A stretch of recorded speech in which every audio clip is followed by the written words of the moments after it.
ప్రకృతి ప్రసాదిత వరం కొబ్బరి బొండం. ఆ మధుర భాండం రుచి అవర్ణితం.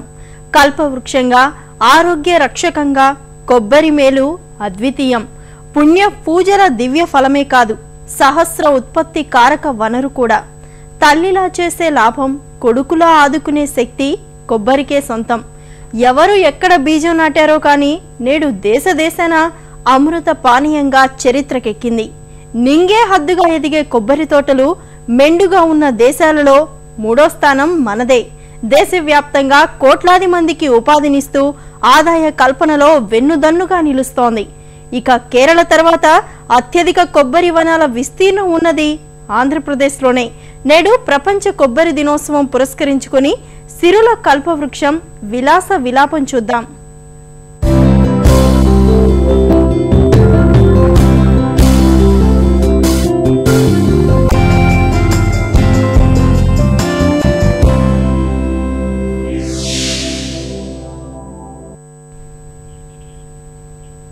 కేరళకు తీసిపోని అందాల కోనసీమ ఆంధ్ర ఊటీ ఉద్యానంలో కొబ్బరి సంపద అపారం.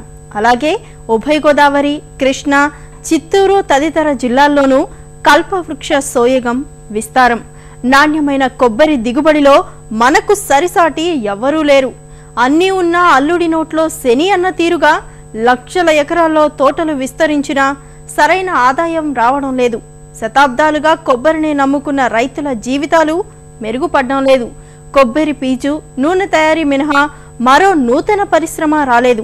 ఆధునిక వంగడాలు, సరికొత్త యంత్రాలు, ఉప ఉత్పత్తులు విలువ పెంచే విధానాలు రైతులకు చేరువ కాలేదు. తమిళనాడు, కేరళ రాష్ట్రాల్లో ప్రోత్సహించే కార్యక్రమాలు లేక ఎదుగు బొదుగు లేకుండా కొబ్బరి రంగం కుంటుపడుతోంది. సముద్ర తీర ప్రాంతాలకు నేలతల్లి అందించిన గొప్ప కానుక కొబ్బరి బొండం. భారతదేశంలో ఆధ్యాత్మికంగా ముడిపడిన ప్రతి శుభకార్యంలో తప్పనిసరి వస్తువు కొబ్బరి.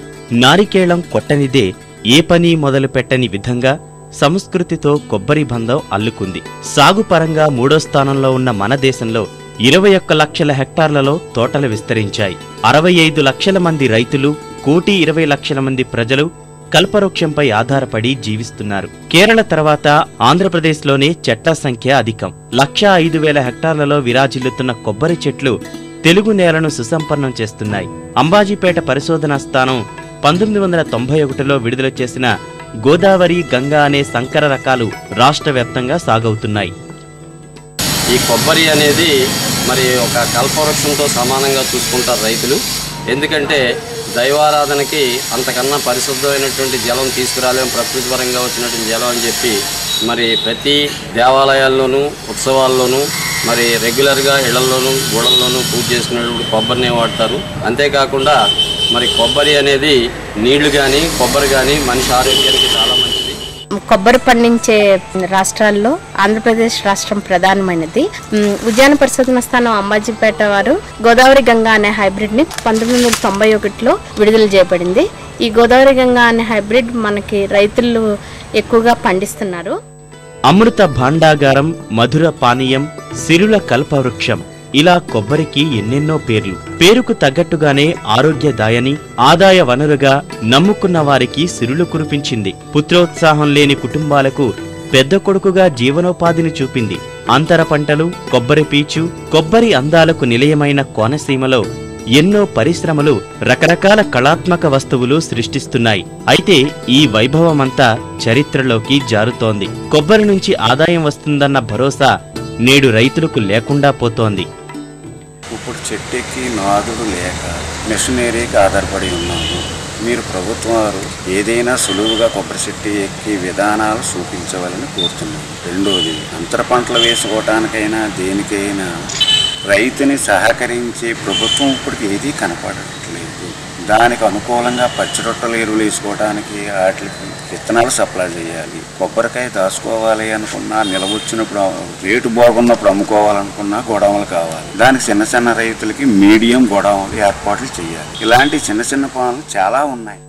కొబ్బరి సాగుదారులు ఎదుర్కొంటున్న సమస్యలో ప్రధానమైనది మార్కెటింగ్. కేరళ, కర్ణాటక, తమిళనాడు రాష్ట్రాల రైతులు పచ్చికాయలు మొదలు ఎండు కొబ్బరి వరకు రకరకాలుగా ఉత్పత్తులు విక్రయిస్తూ మంచి ఆదాయం పొందుతున్నారు. కానీ మన రైతులకు కనీసం మద్దతు ధర దక్కడం లేదు.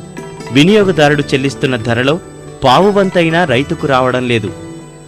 ఒక కొబ్బరికాయ నుంచి 16 రకాలైన ఉపోత్పత్తులు తయారు చేసుకోవచ్చు. ఇప్పుడు దక్షిణాది రాష్ట్రాల్లో ఉన్నదంటే కేరళ, తమిళనాడు, కర్ణాటక రాష్ట్రాల్లో ఇప్పుడు ఉపోత్పత్తుల కేంద్రాలు, పరిశ్రమలు చాలా ఉన్నాయి. కానీ మన ఆంధ్రప్రదేశ్లో ఇంతవరకు ఎటువంటిది లేదు. దానికి కారణం ఏంటంటే ఈ కోకోనట్ బోర్డు ద్వారా మనకి రైతుల్లో అవగాహన తీసుకొచ్చి ఈ ఉపోత్పత్తి పరిశ్రమలను ఏర్పాటు చేయడం ఫెయిల్ అయింది. కొబ్బరి నుంచి ఉపోత్పత్తులు దండిగా చేయవచ్చు. కొబ్బరి పాలు, పౌడర్, కల్లు, బెల్లం, బిస్కెట్లు, చాక్లెట్లు, కోకోనట్ క్యాండీ లాంటి వందల ఆహార పదార్థాలు రూపొందించవచ్చు. మార్కెట్, ఎగుమతి అవకాశాలు పుష్కలం. కానీ వీటన్నింటినీ మన రైతులు అందిపుచ్చుకోలేకపోతున్నారు. దశాబ్దాలుగా కొబ్బరి పీచు, నూనె ఉత్పత్తి పరిశ్రమలు తప్ప ఇంకేవీ కోనసీమలో నేటికీ ఏర్పాటు కాలేదు. అపార వ్యాపార మార్గాలున్న వీటిపై ఏ ప్రభుత్వమూ దృష్టి పెట్టలేదు. ఇక్కడికి వచ్చేటప్పటికి మాకు ఏ విధమైన స్పెషాలిటీస్ అనుకూలంగా ఏమీ లేవు. గోడౌన్స్ అంటే అనేక స్టేట్ల్లో ఉండబడ్డ కొబ్బరికి మన కోనసీమ కొబ్బరికి చాలా తేడా ఉన్నదండి. కోనసీమ కొబ్బరి 1-2 సంవత్సరాలు నిలవ ఉండే పరిస్థితులు ఉన్నది ఇక్కడ. అలాగే అనేక రకాల ఉపోత్పత్తులు చేసే పరిశ్రమలు అన్ని రాష్ట్రాల్లోనూ ఉన్నది. కానీ మనకి ఇక్కడ ఏమీ లేవు. ఒక పీస్ ఫ్యాక్టరీలు తప్ప, ఇక్కడ కొబ్బరి నూనె మిల్లులు తప్ప మరొకటి ఏదీ లేదు. కొబ్బరి నూనె మేము ఇక్కడ ఆడిచ్చేస్తున్నాం తప్ప 200 అయితే కేజీ ఇచ్చేస్తున్నాం. అదే ఒరిజినల్ కొబ్బరి నూనె కావాలంటే 1200-1500 ఇచ్చి మేము వేరే స్టేట్ నుంచి ఇక్కడ తెచ్చుకోవాల్సి వస్తుందండి. మీకు పరిశ్రమ పెట్టి 3 ఏళ్ళు అయింది. కానీ గవర్నమెంట్ సహకారం అంతంత మాత్రంగానే ఉంది. ఇంకా ఈ పొట్టు కాక ఎల్లక, ఈ పీస్ ఎల్లక మాకు అనేక ఇబ్బందులు ఎదుర్కొంటున్నామండి. ఈ మీటింగ్ కోయర్బడ్లో చెప్తున్నారు తప్ప ఏది చేసిందంటే ఏమీ లేదండి. ఈ డొక్క చూస్తే హై రేట్లో ఉన్నాయండి. మెయిన్ ఏంటంటే ఈ పొట్టు అండి. ఆ పొట్టు కనుక ఈ 20 కేజీలు బేల్స్ కనుక 5 కేజీలు, 10 కేజీలు, 20 కేజీలు అలాగా ముందటండి. అది కనుక పెడితే ఇంకా బాగుంటుంది మనకండి. కొబ్బరి చెట్లు భారీగా ఉన్న కోనసీమలో పరిశోధనా స్థానం ఒక్కటే రైతులకు అంతో ఇంతో సేవ చేస్తోంది.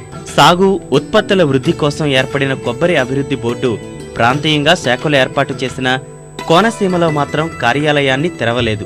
ప్రాంతీయ బోర్డు హైదరాబాదులో ఉన్నందువల్ల రైతులకు పెద్దగా ఉపయోగపడడం లేదు. అలాగే నూతన సాంకేతిక పరిజ్ఞానం ఉనికిలోకి వచ్చినా రైతులు ఇప్పటికీ కాయల దింపులో ఇబ్బంది పడుతున్నారు. అనేక సమస్యలతోటి కొబ్బరి పరిశ్రమ విలవిల్లాడుతుంది.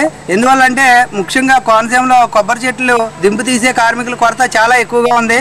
దింపు తీయలేకపోవడం వల్ల కాయలు వృధా అయిపోవడం, చెట్లలో ఎలకల శాతం ఉడతలో పెరిగిపోవడం అనేక ఇబ్బందులు ఎదురవుతున్నాయి. వీటి నుంచి సరైనటువంటి యంత్రాన్ని ఇప్పుడు వరకు కూడా మంచి యంత్రాన్ని రూపకల్పన చేయలేకపోయింది సిడిబి.